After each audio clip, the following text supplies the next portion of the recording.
Hey everyone, welcome back to Leadership Rules, where we believe leadership isn't just a role, it's a way of life.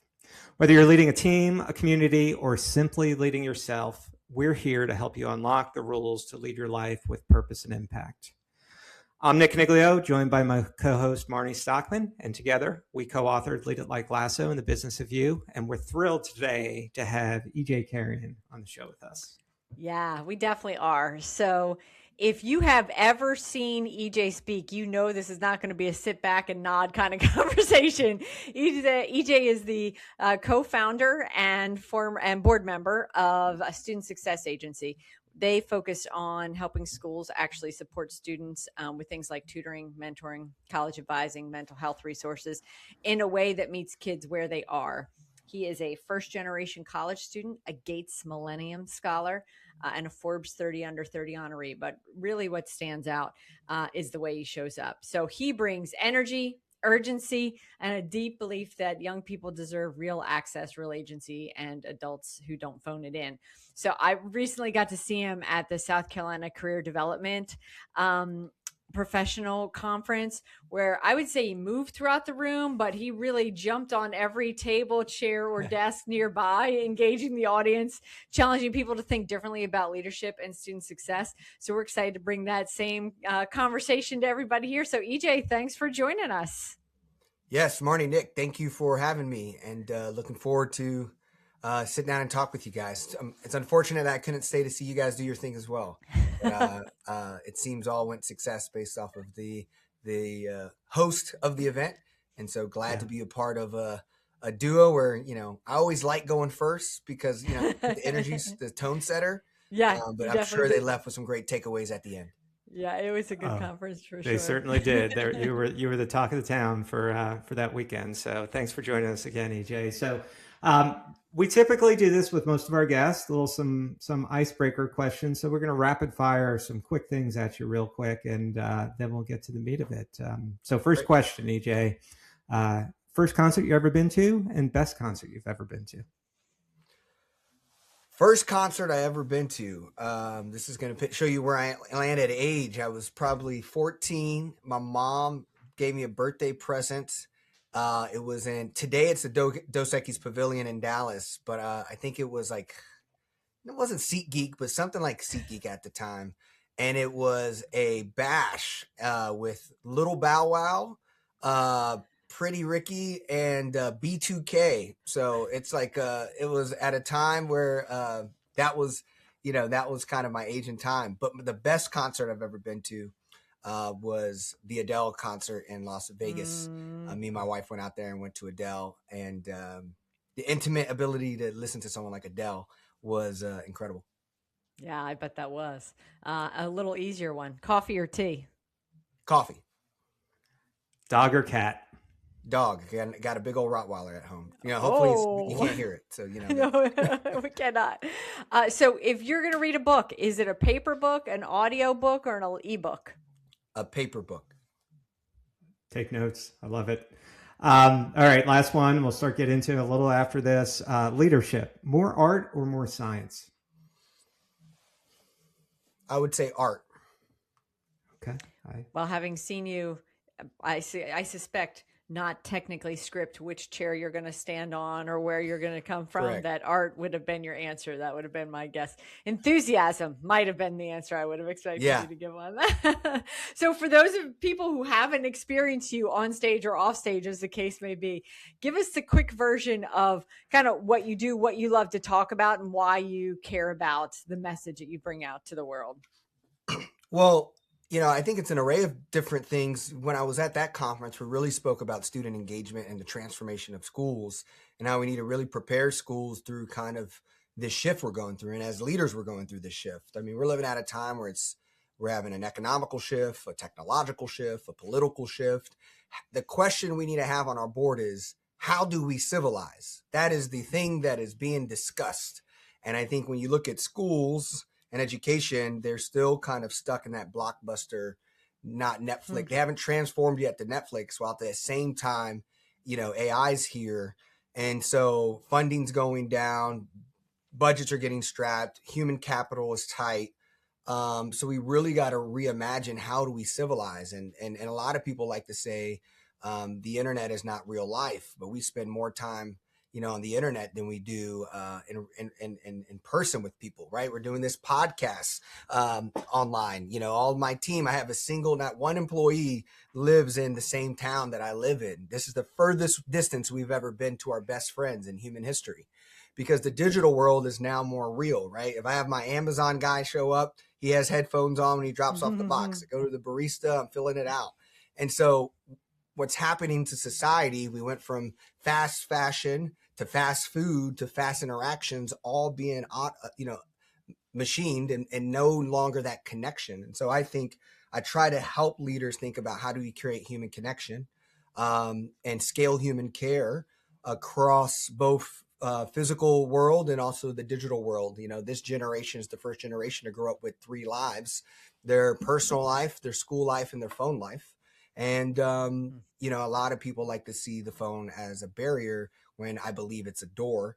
And it's a door to the world that they're going to live in that's going to be much different than ours, and I think we got to prepare them for that. And I try to help prepare leaders who do already incredible work. I really like to just bring a different perspective and a different energy, leading and starting. Well, I led the largest phone mentoring program in the country, where we pair kids with mentors and access to advisors anywhere, anytime, from their cell phones.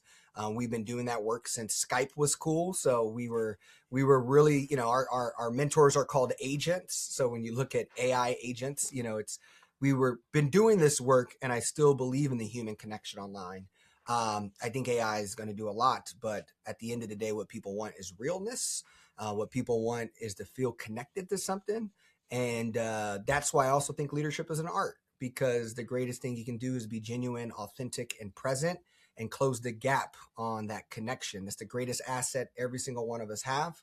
I've been around billionaires, millionaires, and the poorest people in the world. And at the end of the day, people want to see you. And when you walk out the room, they may not agree with you, but they'll say, that is one real mother effer, right? That is the ultimate thing that I think we want to get addressed and get connected to people.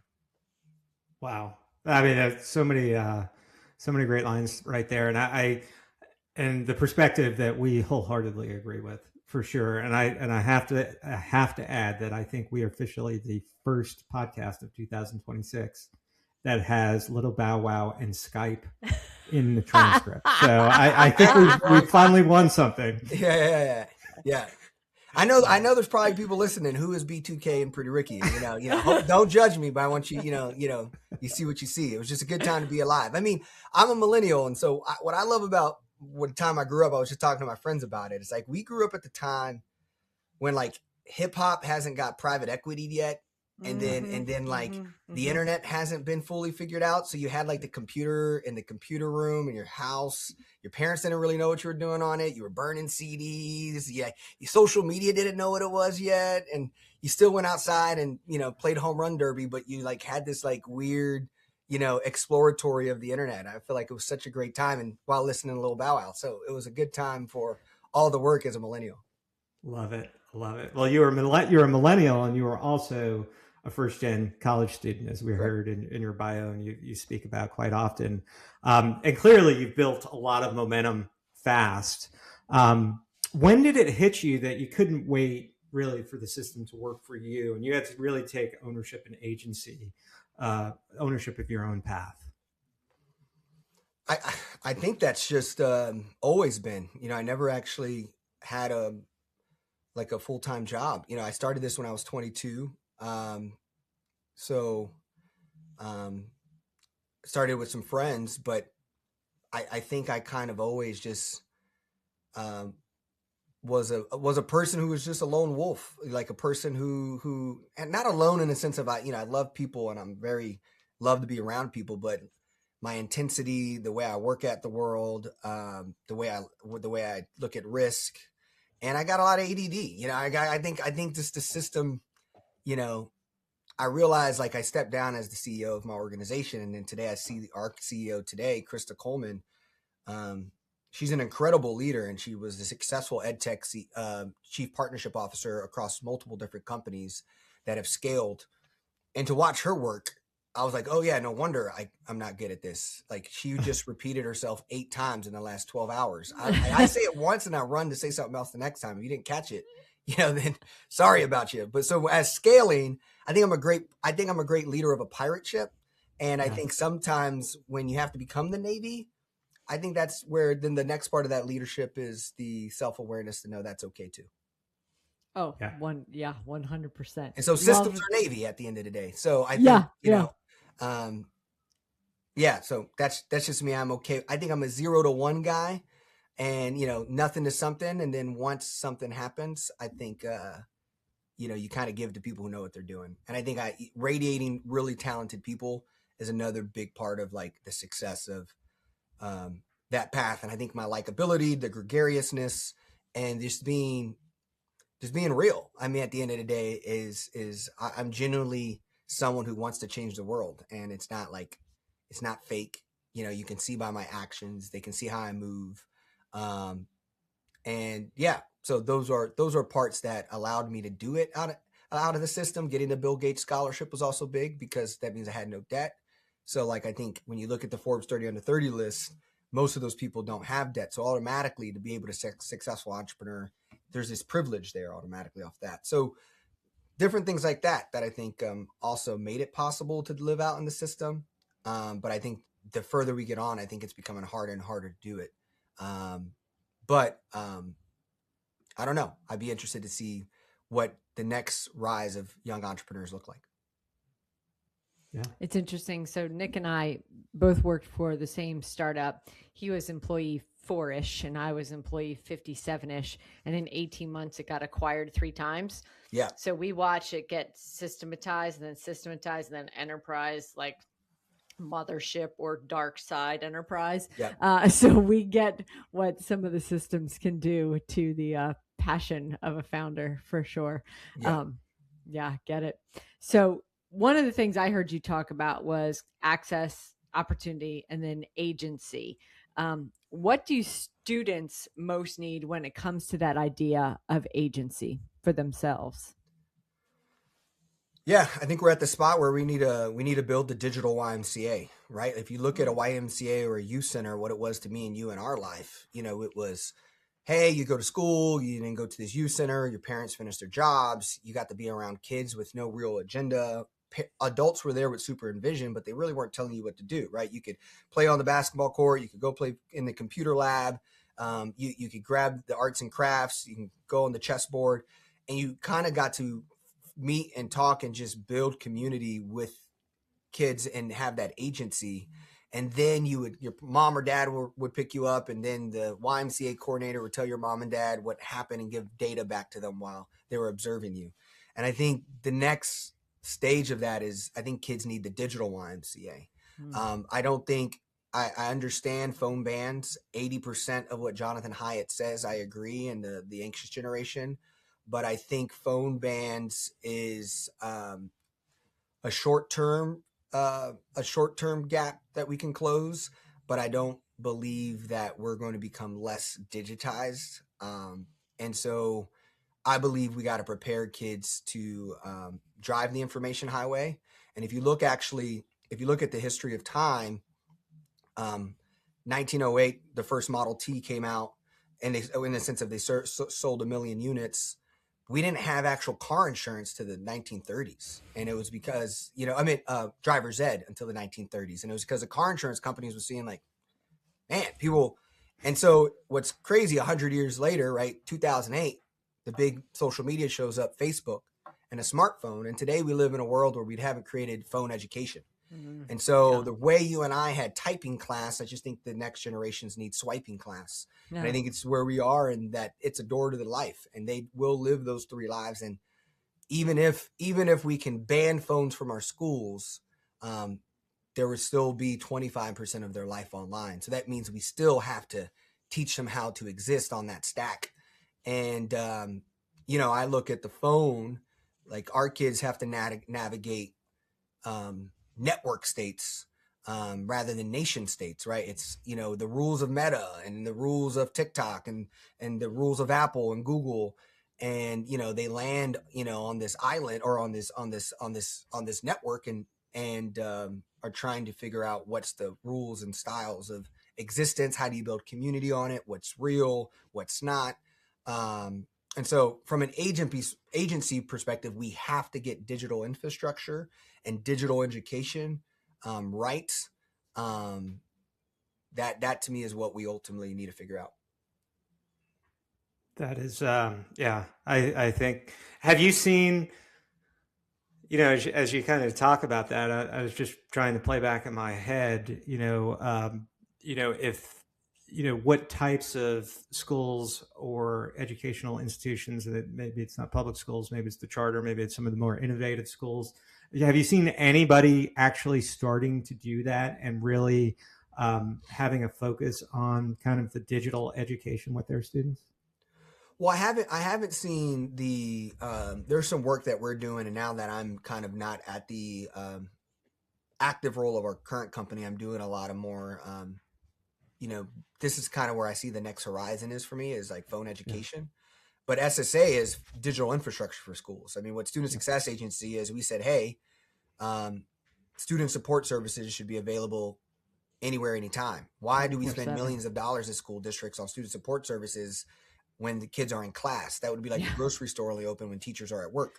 Out of school barriers impact in-school success. So how do we actually get the things that we're investing in, like tutors, counselors, and these services, to be targeted and supported to these kids in a way that when they need them most? And so we're really kind of a digital stack and ultimately aspirational, building the digital YMCA for school districts so that we complement their physical communities and their physical days. And so I think there is hundreds of schools. We are pairing kids with mentors and tutors that they've never met in person, but they're building real relationships. We have a kid from Tennessee. I'm not gonna remember his name, but he just won our Super Bowl ticket. Where a kid got to go to the Super Bowl, and his agent, lives in Wisconsin, and he lives in Tennessee. Never met, but he had the most engagement on our platform and impact, and had a real relationship and an impact. And we see that all the time with kids.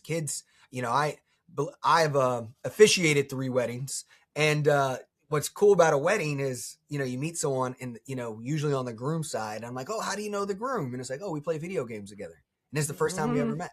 Oh, we've been playing video games together since we were 12. So the idea that the internet is not real, that digital is not real, is a thing that we got to get over. And so, I think that is, you have schools, of course, doing that with COVID. You have the virtual schooling that's happened, but even there's a massive gap on how do you virtual the services that complement the schools. And humans and community is what creates motivation and purpose and meaning. And so you can't just give curriculum, and you can't just give videos and tools. You have to create, a digital community and operate within that. And I also think staff want that. Like, we got to really think about butts and seats and attendance, and teachers and counselors being at schools 5 days a week. How can we create, these shifting days where, part of our relationship building is, through the communities and the softwares that we operate with. And I know there's been a lot of negativity in the ed tech world because of the things we talk about, what happens to companies. And that's a greater decision that we also got to fight through. And I think takes a real type of leaders to decide, how do we navigate the landscape of the profitizing of ed tech? So that's also a big one. So first I have to laugh because when my son was 19, he drove 19 hours to Nova Scotia to meet a guy that he'd been playing video games with. He went with a buddy since he was 12. And my sister said, oh, you're letting him drive to Nova Scotia to meet a stranger?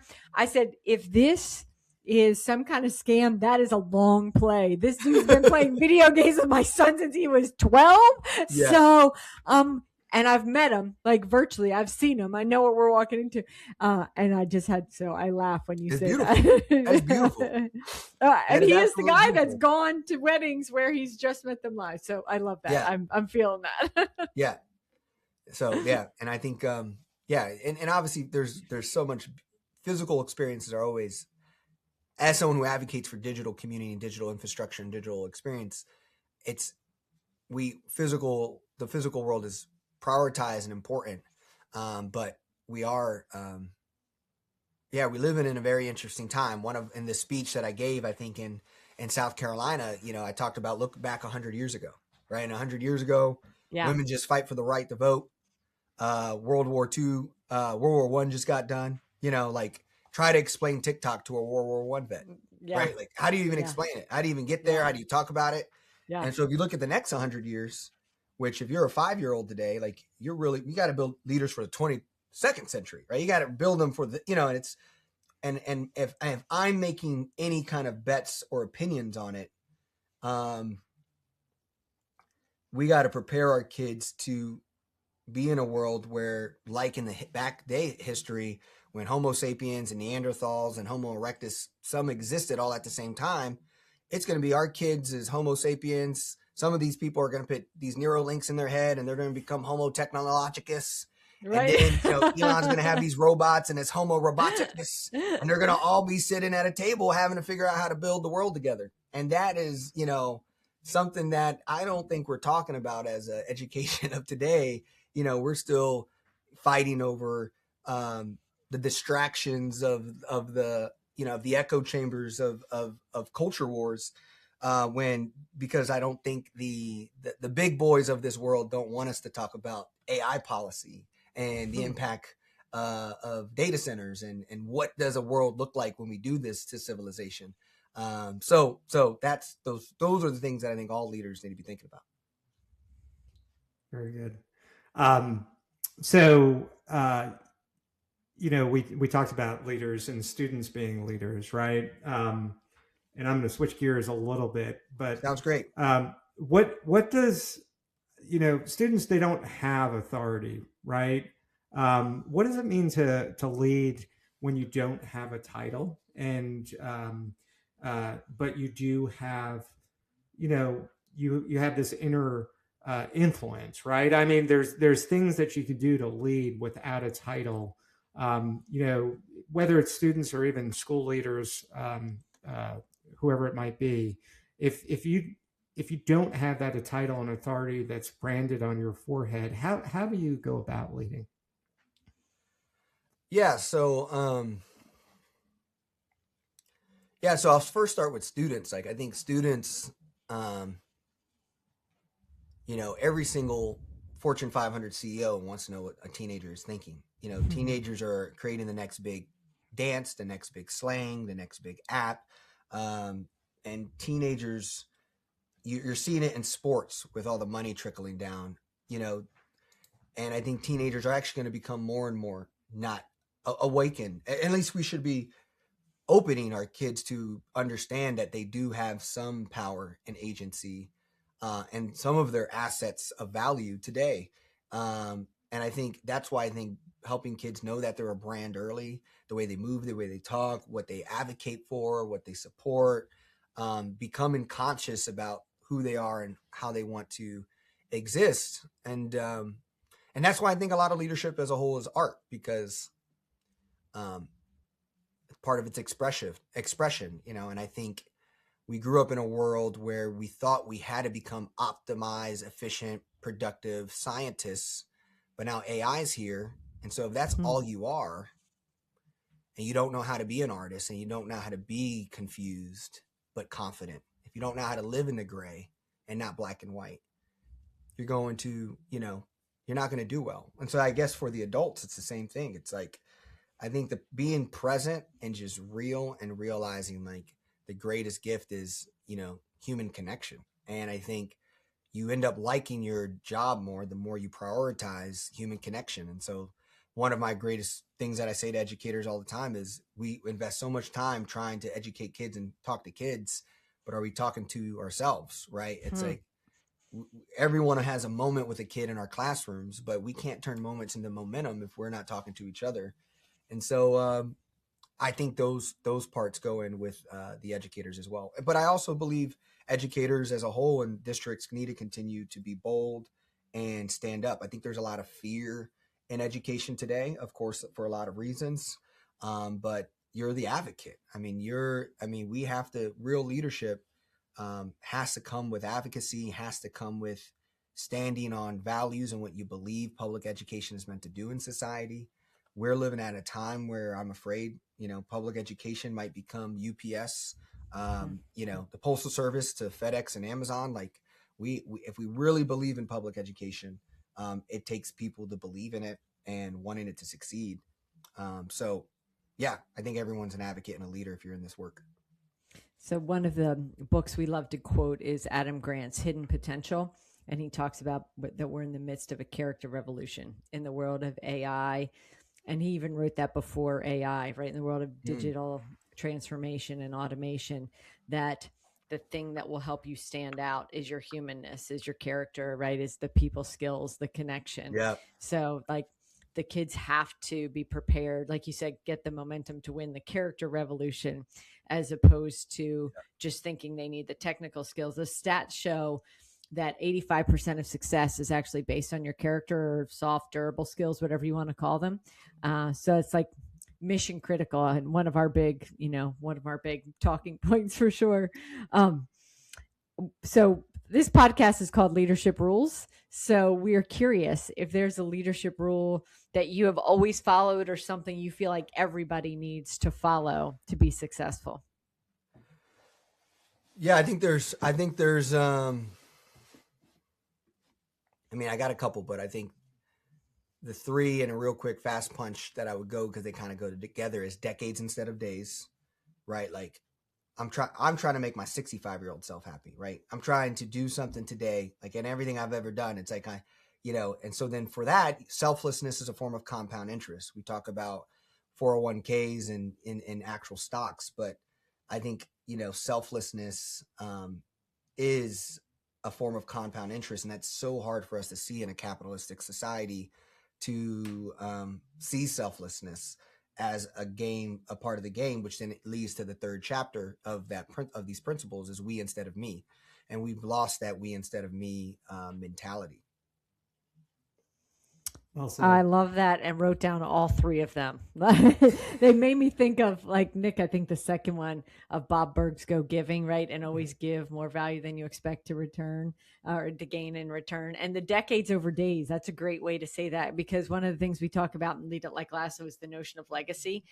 And if you think about what you want your retirement letter to say, or, your obituary to say, as you look back on your life, thinking about how do you make that person happy and successful as opposed to the one right now? I think self-discipline is one of the tricks, is one of the magic powers that if people could have to look toward that, we'd all be in better places.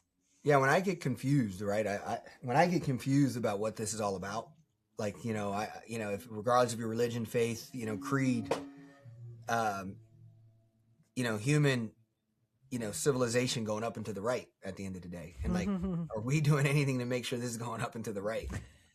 It's kind of like where it's kind of starts. And obviously if you're an educator, you should be leading you're that. the key for it to go up and to the right. Yeah. So you might feel like you're holding up that graph while you do it. So 100%, let's build the muscle. Yeah, 100%.